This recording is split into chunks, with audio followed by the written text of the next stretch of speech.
Fight press conference. For those that are joining us on the live stream, we are, of course, still on site here at Revel in Atlantic City.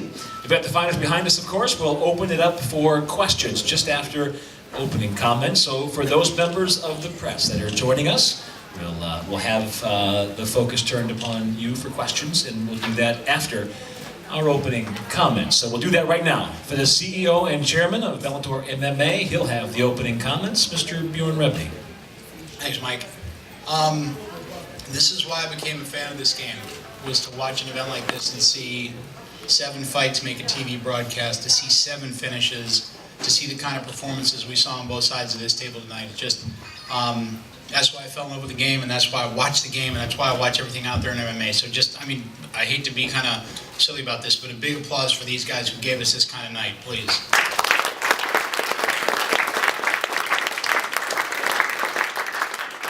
I'd like to thank our partners here at Revel. This place is absolutely magnificent. That arena just rocked tonight. It was packed. There was not an available seat. It looked like $1 million. This is just an unbelievable facility, great hotel. They've been hugely gracious hosts to us, and to the people that work with me day in and day out at Spike that make this kind of thing possible, that make events like this with this caliber of fighter and these caliber of fights available on free TV consistently week in and week out. A huge thank you to our partners at Spike. Helped us put on another amazing show tonight for fans. 2 hours, 7 fights, 7 finishes, and the kind of fights you saw tonight. So a big thank you to those guys. I'll turn it to the fighters at this point. Justin Wilcox, a guy who was not supposed to be in our tournament at featherweight. We called him 2 weeks before the tournament was supposed to start. He was, I think, 25 pounds overweight at the time, and through just guts and determination was able to make it into this tournament, make it through the first couple rounds. A huge applause to him. An absolute warrior.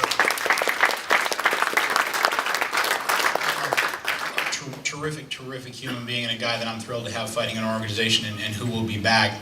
And Patricio Pitbull, that's his 3rd tournament championship that he has been in. It's the 2nd one that he has won. Just an amazing performance tonight. You're really looking at one of the greatest featherweights we have in the game. And he'll get an opportunity to fight for the title in short order. So just a spectacular performance by Patricio Pitbull.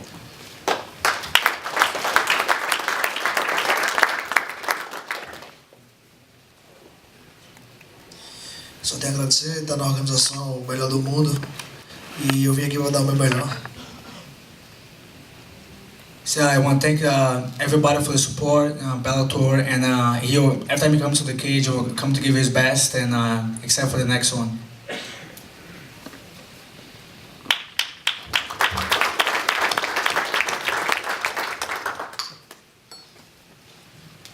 Yeah, I would like to thank Bellator, for giving me this opportunity.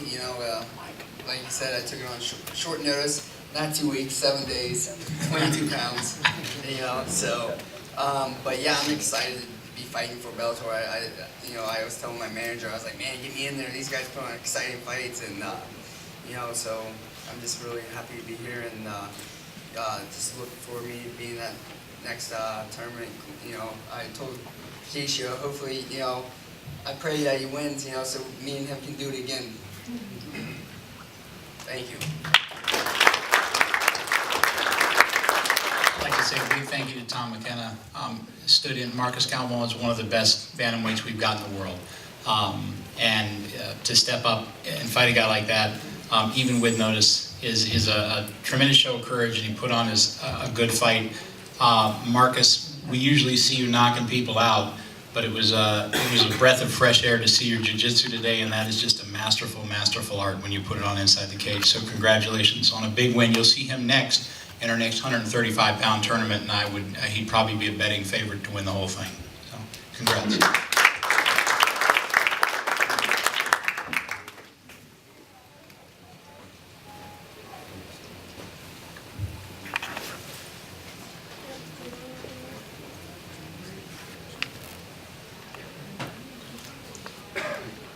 Eu só quero agradecer a oportunidade que o Bellator está me dando.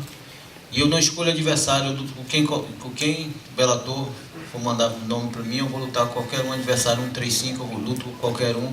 Eu quero agradecer também meu oponente, que aceitou lutar comigo. É um guerreiro, um garoto novo, tem muito talento. E estou muito feliz hoje pela minha vitória, e estou muito triste pela derrota do meu irmão Sérgio. E ele vai dar a volta por cima e eu tô aí para lutar com qualquer um. He wants to thank Bellator for giving him the opportunity to fight. He wants to thank Tommy Kenza for taking the fight. He's a young guy. He knows he has a bright future. He's a super tough opponent. And at 135, Lord said anybody, they put in front of him, he's ready to fight. He's very happy for his win today. And thank you.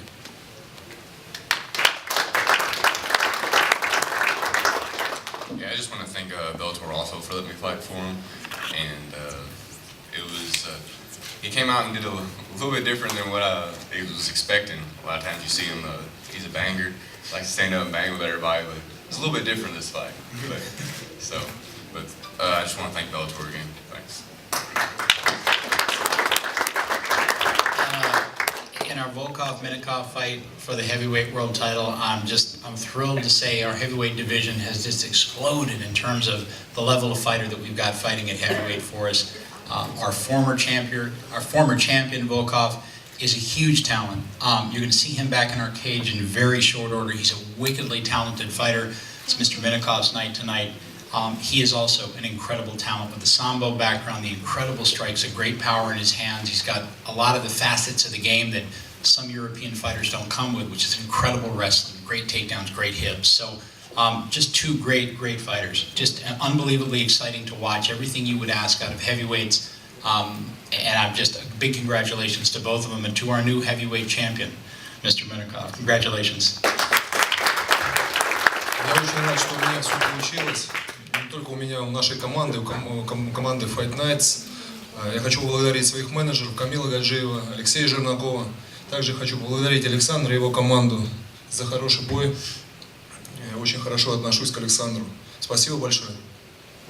I want to thank all the fans for rooting for us. I want to thank my team, Fight Nights team, my managers, Kamil Gadjiev and Alexey Zhernakov. And I want to thank my opponent Alexander and his team because it was a great fight, it was a great performance. I really like him as a fighter, I really like him as a person. And I think we showed a very good fight tonight. Thank you everybody.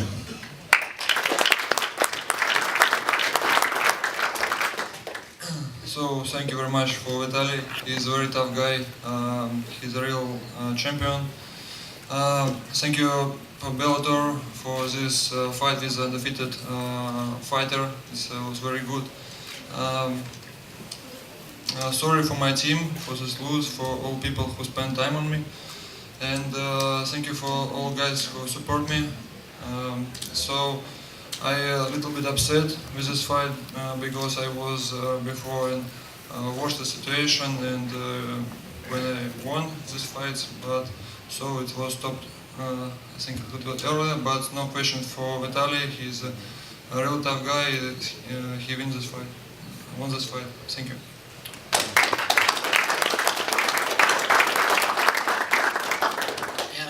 I think most everybody knows the story of kind of how this fight came about, but what most people don't know is that the fight between Quentin Rampage Jackson and Joey Beltran was one that we made a lot of calls on at that last minute. When things fell out and Tito fractured his neck, we called fighter after fighter after fighter, and there was one fighter in MMA who called us religiously the second the announcement was made, and it was a gentleman sitting to my right. Didn't hesitate, didn't negotiate, leaped at the opportunity for a fight like this. And said, I'm in the gym, I'm training, I'm ready to go. So big kudos to the gentleman sitting to my right. He stood up.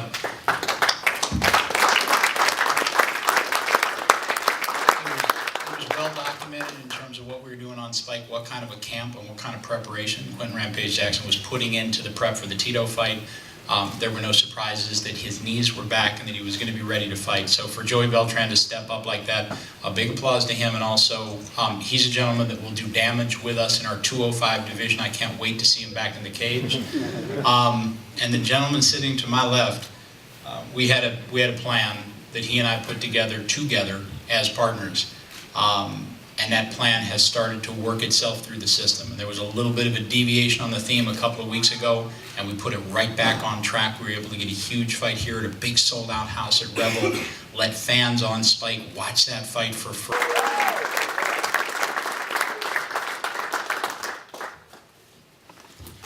I want to say thank you to Rampage, Thank you to Bjorn, thank you to Bellator for giving me the chance to come out and earn some Christmas money that I definitely was not going to have until Tito pussed out. So, thank you guys. Bottom line, it sucks. It is, but it is what it is.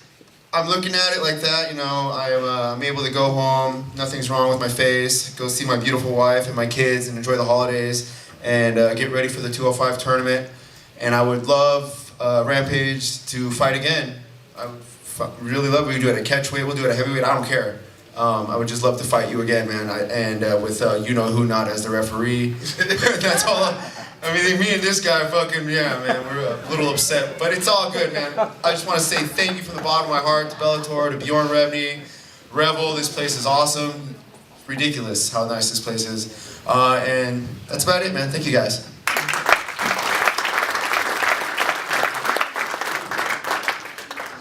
I want to say a special thanks. That shows I got so much respect for you, bro, for stepping up. You know what I'm saying? A lot of people not like us. We like true warriors, man. I will gladly fight you again one day when you have enough time to train. You tough, dude, you know. You had a great game plan, and, you know what I'm saying? It was good. You did a good job. And I want to thank, you know, Spike and Bellator.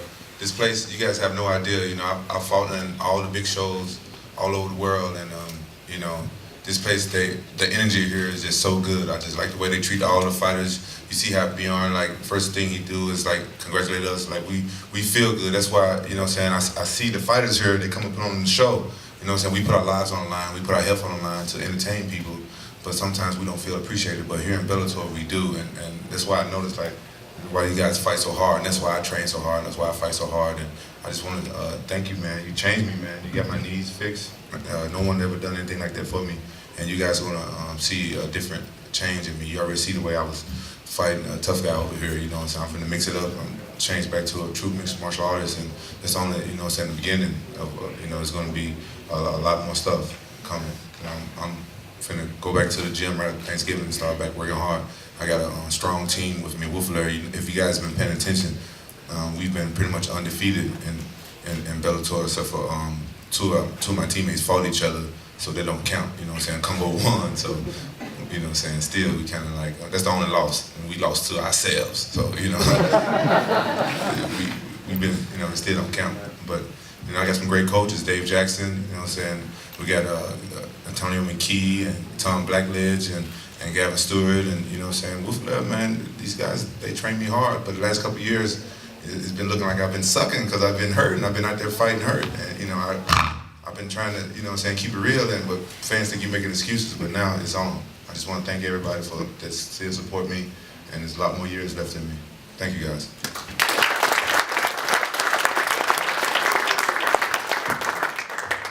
Gentlemen, thank you very much. For those that may have just recently joined us in the live stream, we welcome you. Post-fight press conference underway. We're still here on site at Revel, Atlantic City.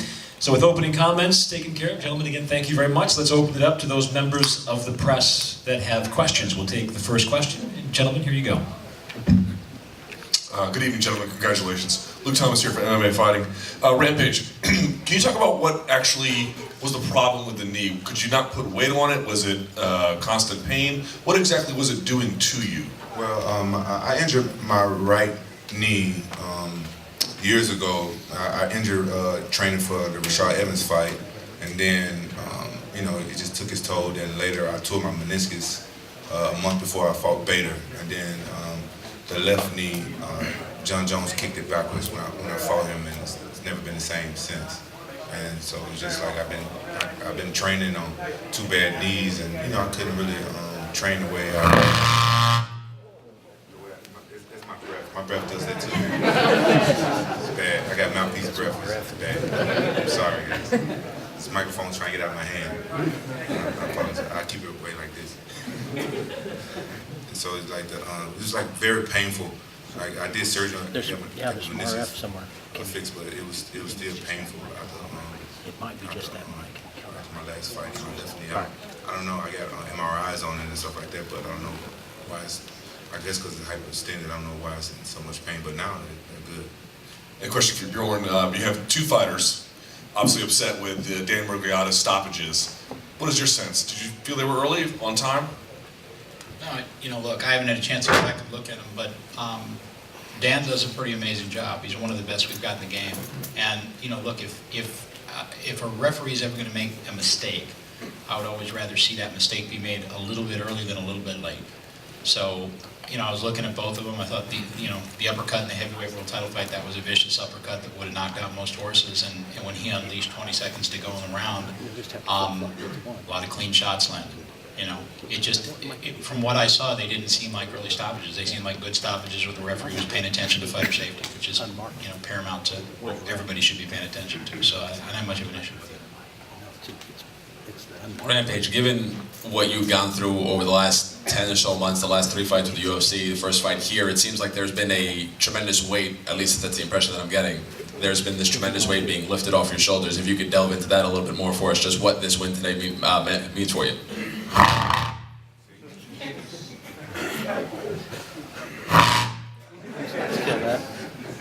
It's the breath. I hope not. Should have got it. Man, I'm sorry. It means a lot because now I can train hard, and that's what's the thing. Was like I knew why I wasn't performing well to myself. And my team, they knew why I wasn't performing well because they was with me. They saw that I couldn't train properly, but I always thought that, well, I got a puncher's chance. I think I still can go into the fight like half ready and still do well. I did okay. I lost some fights by decision. Like John Jones, he's like the best in the weight class. He beat me fair and square. I was pretty much healthy for that fight. My right knee bothered me a little bit, but it wasn't injured. But the other 2 fights, I just wasn't myself. And today, in this training camp, I just knew that I was going to do well. I knew it no matter who I fought, that I was going to whoop their ass. I just know it because, like John Jones, the only time in my whole career when I came in a fight in really good shape and I didn't get the victory. That's the only time that I was overconfident for the fight. I'm like, I'm in the best shape of my life. There's no way I'm losing. And today, the same thing. I'm like, I'm in better shape than I was when I fought John Jones. There's no way. I started off slow, but I got back to my old self. And it's hard to explain how good I feel now that now I know I can go back and train like I used to and stuff, and go and perform. Because it's dangerous if you go in their cage and you can't really protect yourself and you're not ready. It's real dangerous if you get in with these guys. Look how big this guy is. He's tough. He hit hard. It's crazy. My breath is bad.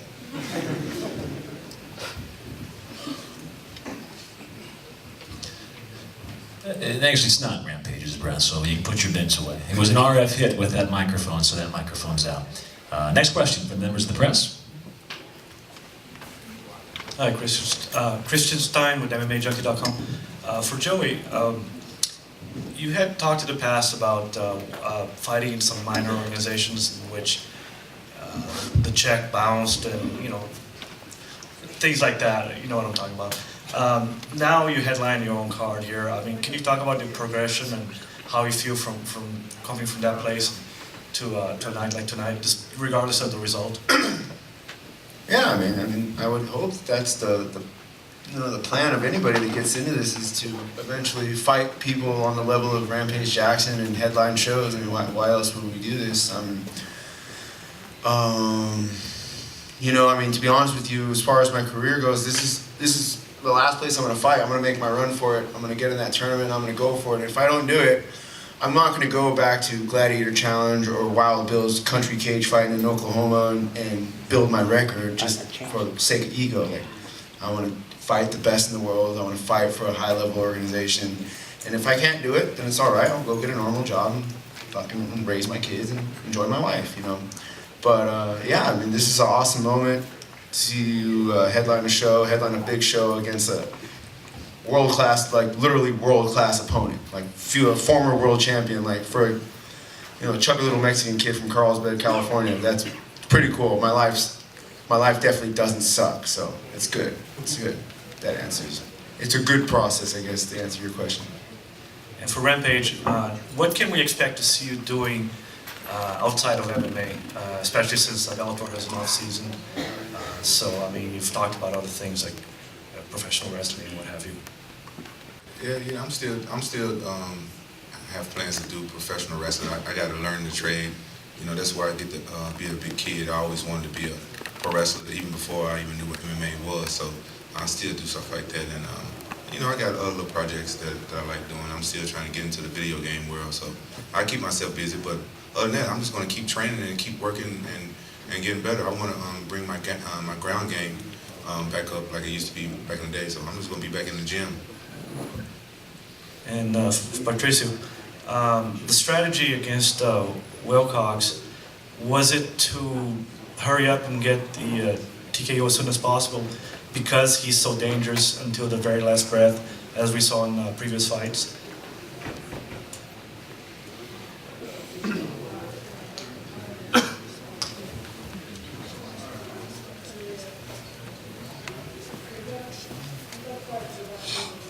Wilcox é wrestler muito duro.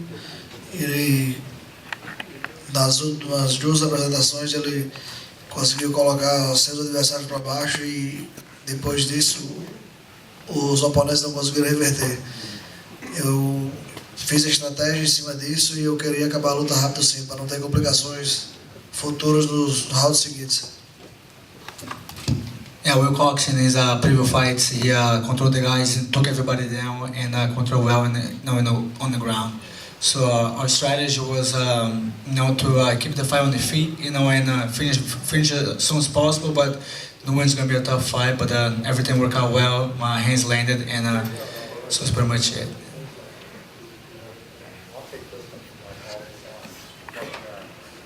Sorry, one more from Bjorn here. There we go. Bjorn, you got Patricio, who just won the tournament, and you've also got out there Frodo Haspelayev, who won last season. Sorry, you got a new featherweight champion in Strauss. So what's the plan there? You've got Frodo in the wings, and now he won. What's the game plan in terms of the competitive schedule to get those guys title shots? That's a good question. Frodo's having visa issues right now in Eastern Europe, so he is trapped in Eastern Europe and can't get in. Still haven't made a determination as to whether we're going to do Strauss-Curran 3, coming off the heels of Strauss-Curran 2, and then he'll get the next guy up. So there's a lot of timing issues at play. I don't know how it'll all play itself out. We're trying to get it done as quick as we can. But it just seems like there's so many quality featherweights in this organization, and it just seems that that's a division that backs itself up. But, you know, if Frodo's situation can't get cleared, he'll either fight Strauss next. Pitbull will either fight Strauss next, or he'll fight the winner of Strauss-Curran if we decide to do Strauss-Curran 3.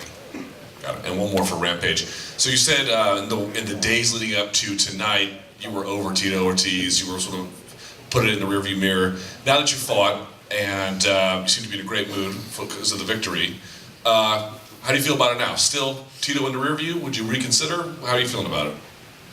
You know, I moved on from that. That ship has sailed. You know, much love to Tito. You know what I'm saying? I got mad love for him, but you know, that was a big letdown. You know, me training really hard to fight Tito, and you guys don't know how hard it is to mentally prepare to fight a friend, because I was gonna whoop Tito's ass, for real. You know, I'm his friend, you know what I'm saying? I like him, I love the guy. When we hang out, we have a good time, and it was kind of cool, you know what I'm saying? You talk shit to somebody face to face, we'll text each other like, yeah, I'm training hard, I'm gonna kick your ass, blah, blah, blah. You know, we had that before, you know, I didn't do that with Beltran, you know, you don't do that with nobody. I was looking forward to that, you know? I was looking forward to making Tito twerk in front of all y'all, because he lost the bet, you know, but now I'm like, man, you know, only way I'll fight Tito again if Bjorn said, hey man, I really need you to fight Tito again. I'm like, oh, okay. Other than that, no, I wouldn't. I was like, no, give me somebody else. How you doing? I got a question for Rampage, Jason Gotti with Ring Fever.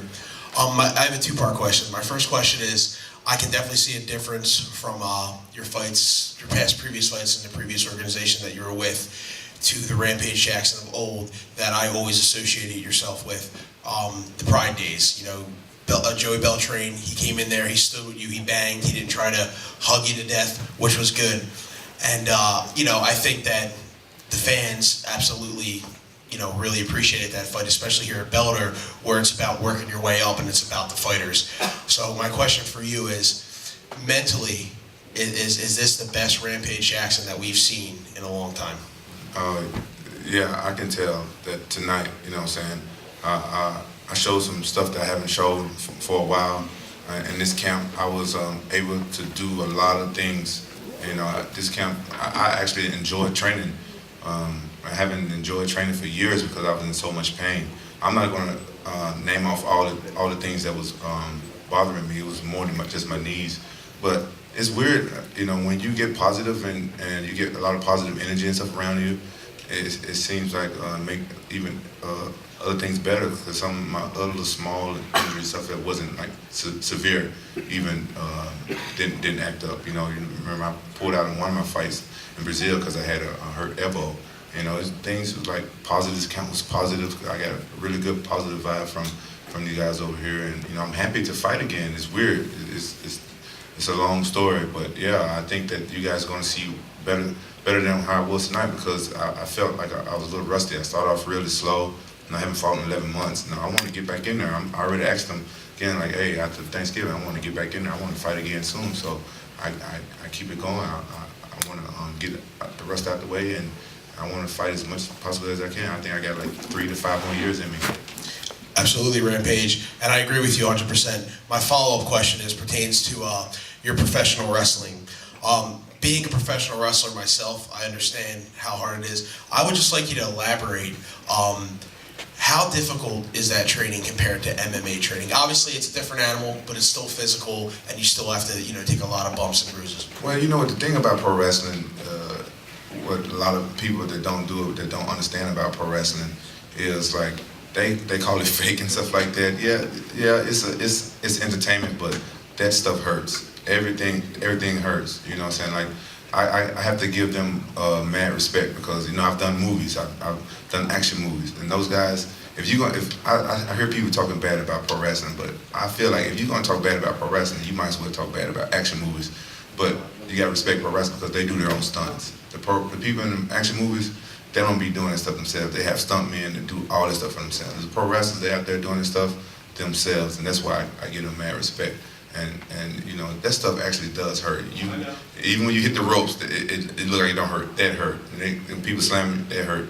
This stuff really does hurt, and people do it, but it's a lot of fun. And I see the guys at TNA, they have fun with it, and it's like acting, and you get to be a big kid, and that's what I'm all about. I'm all about having fun and stuff like that. You know, a lot of people don't know that I thought I was going to be a pro wrestler, but then one of my friends, it's his birthday today, Dave Roberts, we used to wrestle each other in high school, and we used to do, like, we was the best wrestlers in Memphis, and we used to always see each other in the finals, so we got tired of, you know, wrestling each other.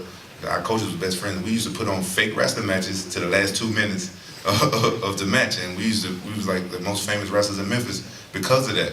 And we thought we was going to be pro wrestlers. Then I went to college to wrestle, and he started fighting, and then he trained me. He told me, "Oh, no, you're doing MMA," and he's the reason why I'm here today. And today's his birthday. He's like, "Hey man, you won on my birthday," so I just had to put that out there. I just had to give my brother's birthday shout. Happy birthday, Dave Roberts, if you're seeing this. But you're right, pro wrestling is tough, and I'm looking forward to doing it. But I hope I don't wrestle you, because you look like you're pretty tough. Well, actually, we could wrestle one day. We'll talk outside. Yeah, I don't want to wrestle you, brother. You're trying to knock me out. Gentlemen, thank you very much. Let's check the members of the press one last time for questions. All right, gentlemen, we'll take one more question. Hey, Bjorn, I'm just wondering, what's next for Tito Ortiz?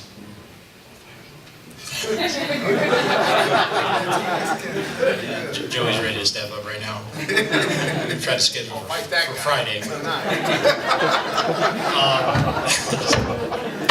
That's a good question. I don't have an answer for that question.